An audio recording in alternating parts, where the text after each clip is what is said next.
വഖഫ് bill ഭേദഗതിയിൽ കൂടെ മുൻപത്തെ ജനങ്ങളുടെ പ്രശ്നം പരിഹരിക്കും എന്നൊരു ധാരണയാണ് കേന്ദ്രം കൊടുത്തിരുന്നത്.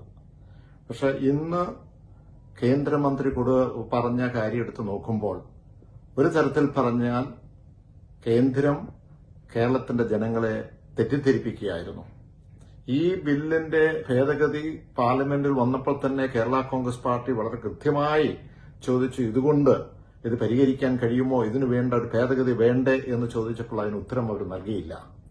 ഇതിനൊരു പരിഹാരം മാത്രമേ ഉള്ളൂ. നമുക്കറിയാം, ഭൂപരിഷ്കരണ നിയമം കൊണ്ടുവന്നു കഴിഞ്ഞപ്പോൾ അതിനകത്ത് വളരെയധികം അപാകതകൾ ഉണ്ടായിരുന്നു. 2005 അന്നുണ്ടായിരുന്ന റവന്യൂ വകുപ്പ് മന്ത്രി ലാൻഡ് റിഫോംസ് ആക്ടിലെ 7E പ്രകാരം ഭേദഗതി നടത്തി 10,000-കണക്കിന് കുടുംബക്കാരുടെ പ്രശ്നങ്ങൾ, അവരുടെ സ്ഥലത്തിന്റെ പ്രശ്നങ്ങൾ പരിഹരിക്കുകയുണ്ടായി. അതേ സമാനമായ അതേ രീതിയിൽ ഒരു ഭേദഗതി കേന്ദ്രം കൊണ്ടുവന്നെങ്കിൽ മാത്രമേ ഇതിന് പരിഹാരം കാണുവാൻ കഴിയൂ. അല്ലാതെ ഇതിപ്പോ കോടതിയിലേക്ക് പോയി, സുപ്രീം കോടതിയിലേക്ക് പോയി വർഷങ്ങൾ കഴിഞ്ഞാലും ഇതിനൊരു പരിഹാരം കാണുവാൻ കഴിയാതെ പോകും. അതുകൊണ്ട് എത്രയും പെട്ടെന്ന് ഇതിനകത്ത് പരിഹാരം കാണുവാനായിട്ട്, ഭേദഗതി നടത്തി പരിഹാരം കാണുവാനായിട്ട് കേന്ദ്രം തയ്യാറാകണം.